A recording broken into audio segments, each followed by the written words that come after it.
tool Google, delivering vulnerable users straight to cyber scammers. Whether people are searching for products or services, the companies that top the search list are the ones that pay for Google ads. They could be fake sites, complete with fake reviews, ready to take your money. We're joined now by Dan Halpin from digital protection company Cybertrace. Afternoon, Dan. How serious is this issue? It's a growing issue for sure. It started off several years ago as being an issue, and every day that goes by without action from government and as well as the major tech companies, the problem is just growing out of control. And Dan, it gets worse because when people have been scammed this way, they go to Google again to find a recovery service and they get scammed again. That's right. So there are definitely secondary scams out there, and often they're the same scammers that take the victim's money on the first occasion. So it's a real slap in the face to the victim when they're then scammed by the same individuals again, posing as recovery agents. Can you give us an example of the types of sites out there that people need to be wary of?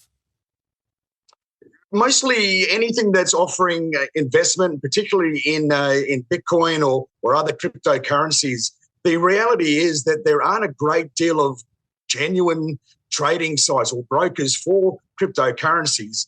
There are a few, but those companies are providing a great deal of information to prove that they're real companies. So if you do come across one of these companies, or you're speaking with marketers trying to offer great investments, a great deal of due diligence is needed to actually prove that they are real. What needs to be done then, Dan, to protect people making Google searches, to make sure that what they're receiving in those searches is the real thing? Well, the first thing is that Google themselves should be taking control of this. What we're seeing is that they're conducting what appears to be very limited due diligence in terms of their advertisers.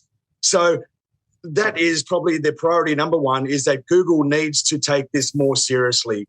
A basic level scam detection search will come up with high risk for most of these websites.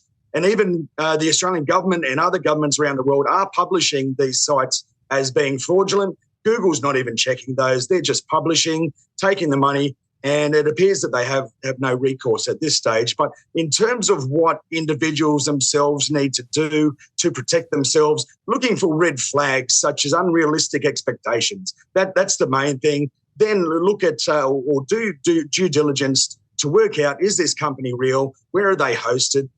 If nothing, or some of these things aren't adding up, I suggest just walking away. Good advice. Dan Halpin from Cybertrace, thank you very much. Thank you.